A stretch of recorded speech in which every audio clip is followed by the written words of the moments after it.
यहाँ से जय श्री कृष्ण। जय श्री कृष्ण।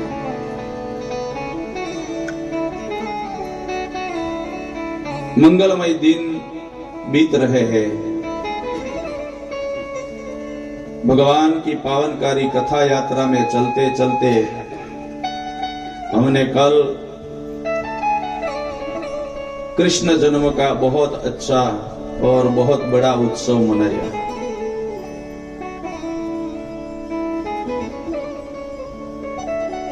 नंद घेर आनंद भयो, जय कन्हैया लाल की। हाथी दियो घोड़ा दियो और दियो पालकी।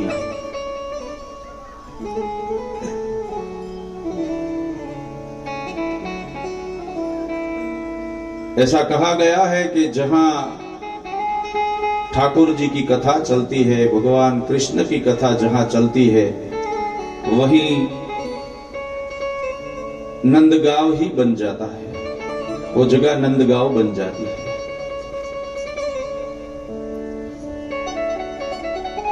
क्योंकि भगवान ने तो अपने मुख से कहा है, ना हम वसाने वैकुंठे योगी नाम हृदये न च मद भक्ता यत्र गावंती तत्र तिष्ठापि नारद। हे नारद, जहां मेरे सभी भक्त मिलकर मेरा गुणगान गाते हैं, मेरी कथा सुनते हैं, मेरा सत्संग करते हैं, मैं कहीं नहीं रहता हूं नारद, मैं वहीं रहता हूं जहां मेरा सत्संग चलता हो। कल हमने बहुत प्यार से, बहुत बड़े धामधूम से हमने कृष्ण जन्म प्रागट्य का उत्सव मनाया।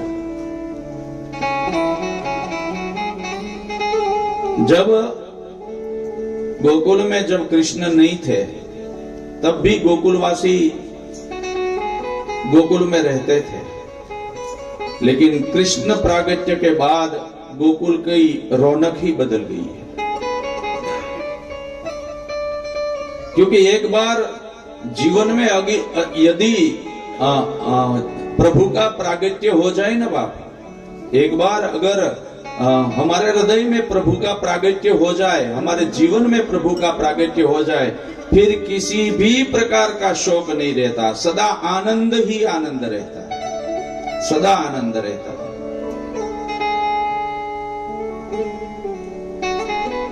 अष्टमी की रात्रि को मथुरा में मां देवकी जी के कोख से भगवान ठाकुर जी ने चतुर्भुज रूप लेकर जन्म लिया। मां ने ठाकुर जी की प्रार्थना की, चतुर्भुज रूप की मां ने स्तुति की है, और देवकी की स्तुति सुन के भगवान कृष्ण मां देवकी को अलौकिक दर्शन देके बोले, मां मैं तेरा बेटा बन के आया, मैंने तुझे वचन दिया है कि मैं तेरे घर पुत्र बन के प्रकट होऊंगा। देवकी ने कहा, नहीं प्रभु, आप ये रूप में देखती हूं तो मुझे लगता है आप पुत्र बन के नहीं आए हो, आप तो मेरे पिता बन के आए हो। हम संसारियों के बेटे, हम संसारियों के घर ऐसा लड़का नहीं उत्पन्न होता है, ऐसा लड़का नहीं जन्म लेता है।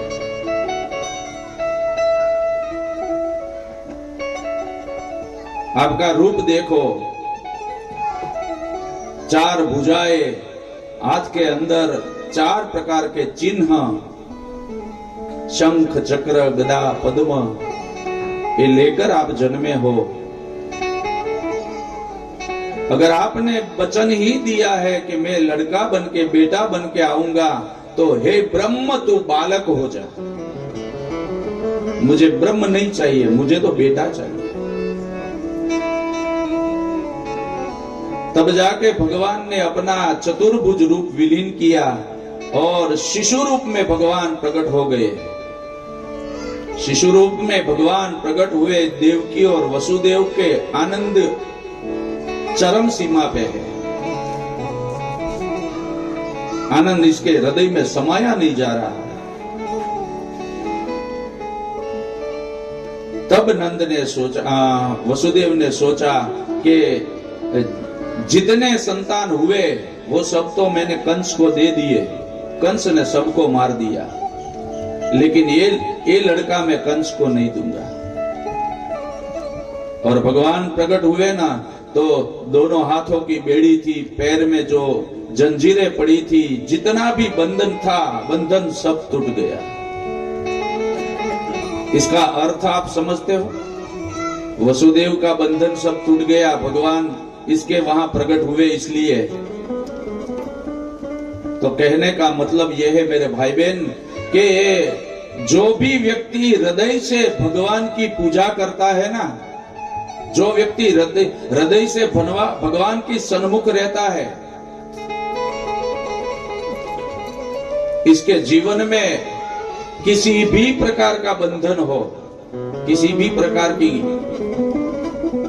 इसकी चिंता हो, तो भगवान सब इसकी चिंता दूर कर देते हैं, सब बंधन तोड़ देते हैं, फिर व्यक्ति मुक्त हो जाता है।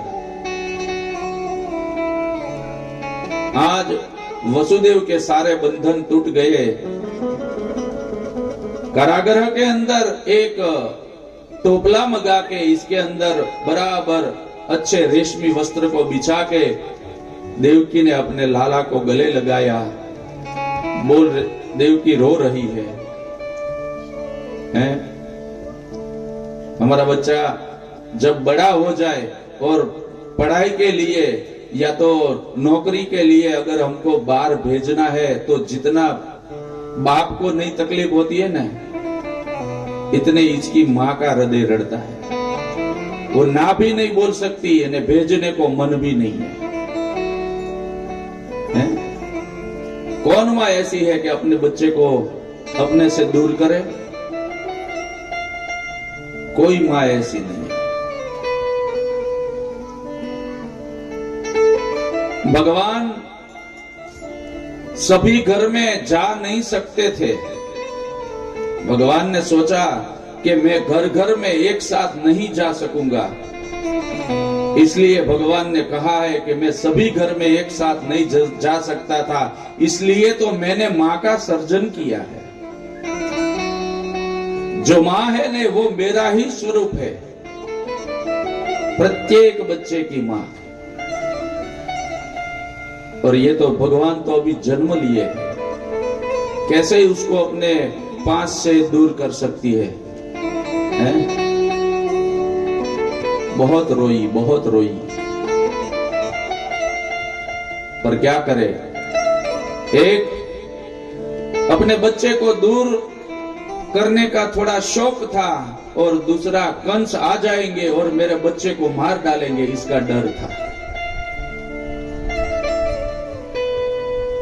कंस आके मेरे बच्चे को न मारे, इसलिए मैं मेरे बच्चे का वियोग सहन कर लूंगी।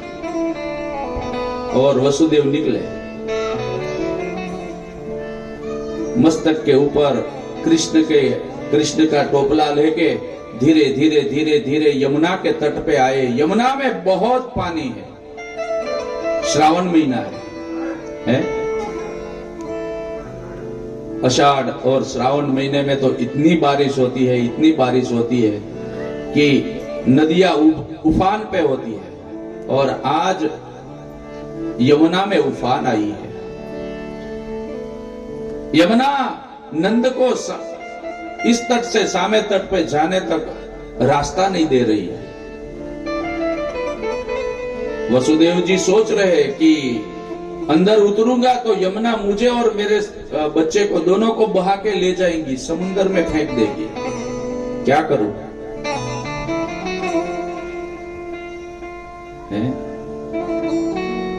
पर ऐसा कहा गया है कि किसी संत ने कहा कि हे यमुने, आज कृष्ण तेरे द्वार पे आया है, तू इतनी उछल क्यों रही है?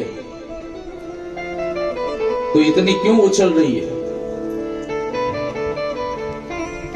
इतनी पागल होके नदी के दोनों तट को भी तोड़ रही है, इतनी क्यों उछल रही है?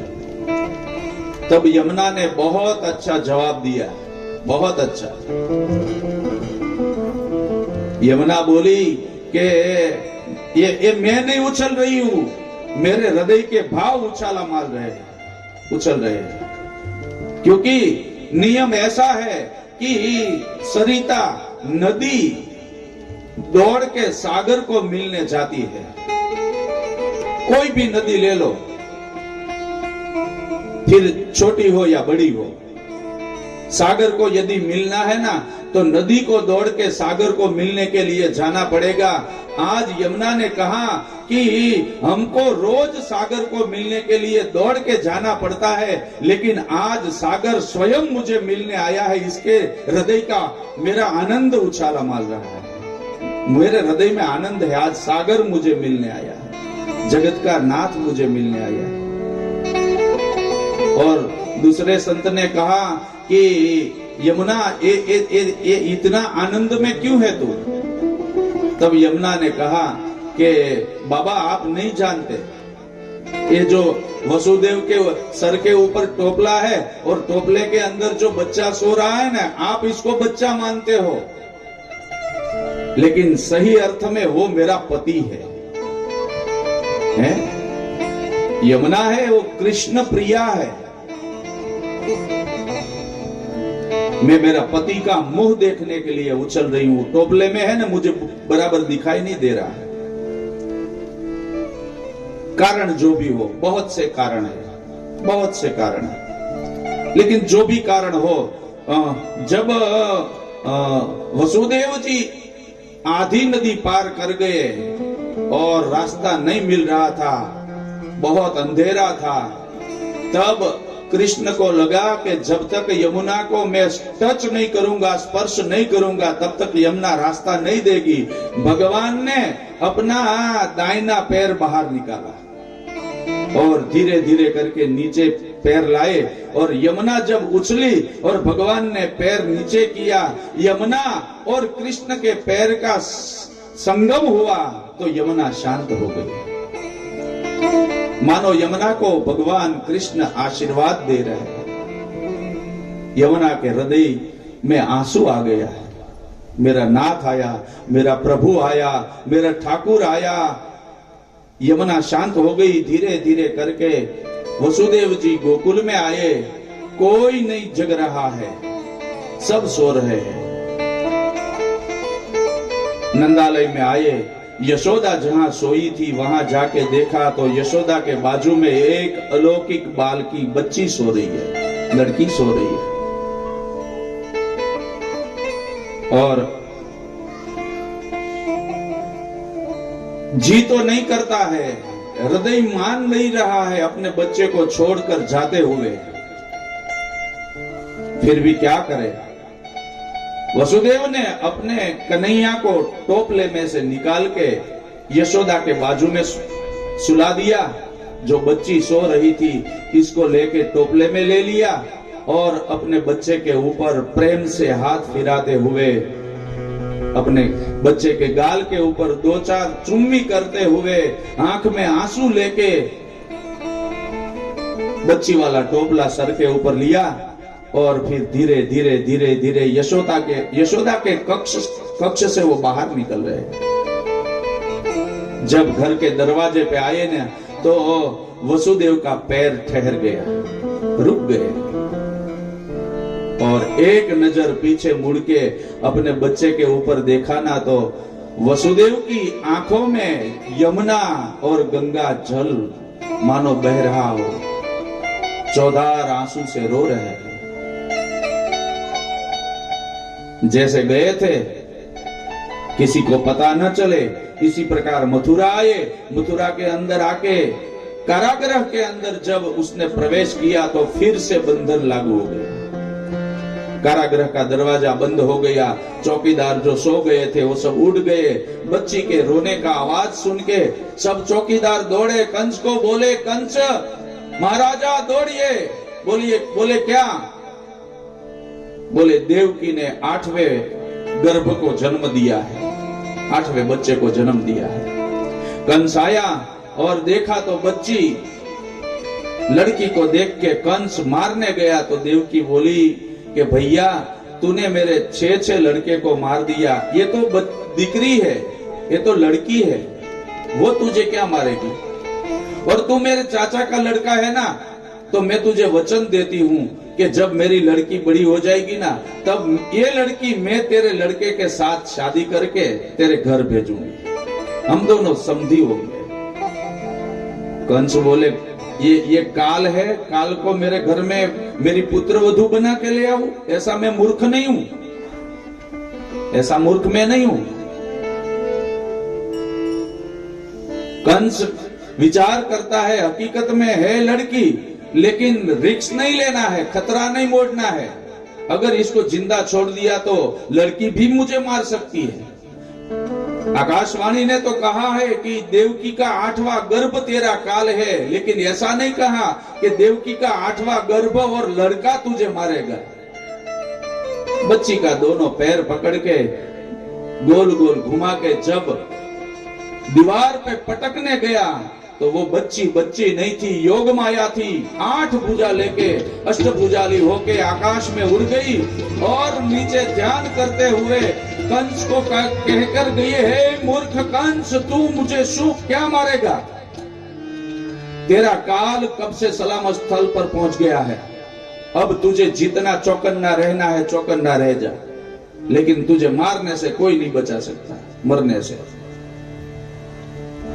दुखी हुआ कंस। और नौम की जब दूसरे दिन नौम थी, नवमी की सुबह हुई 4 बजे, नंद बाबा की बहन सुनंदा काम करते करते यशोदा के कक्ष के बाजू में से गुजर रही थी और बच्चे के रोने की आवाज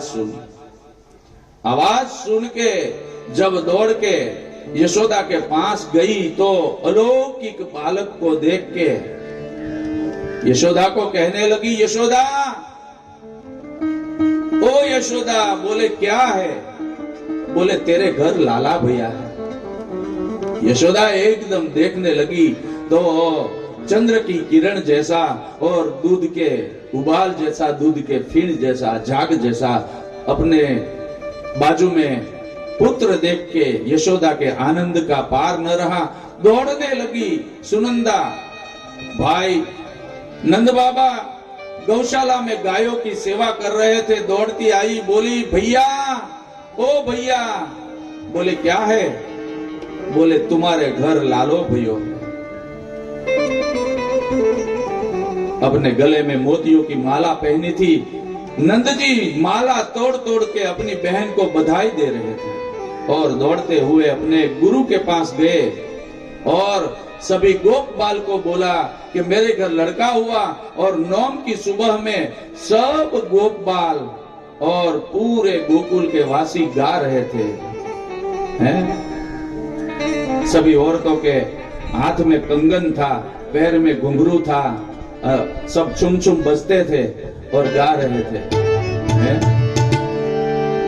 छुम छुम बाजे घुघरिया,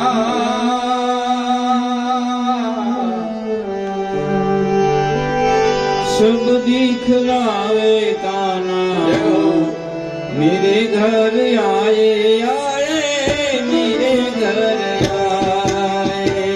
छुम बाजे घुघरिया,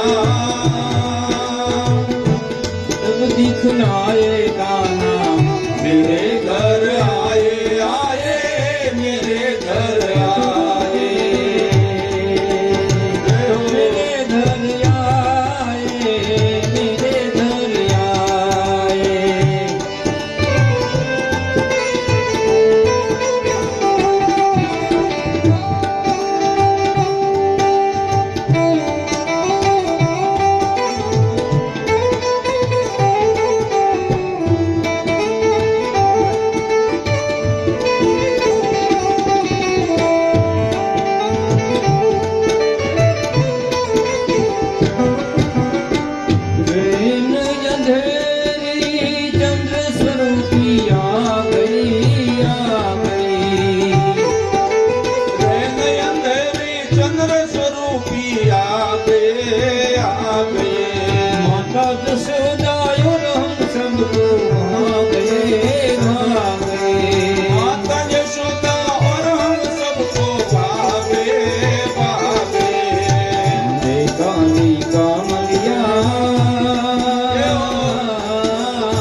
प्यारे सावरिया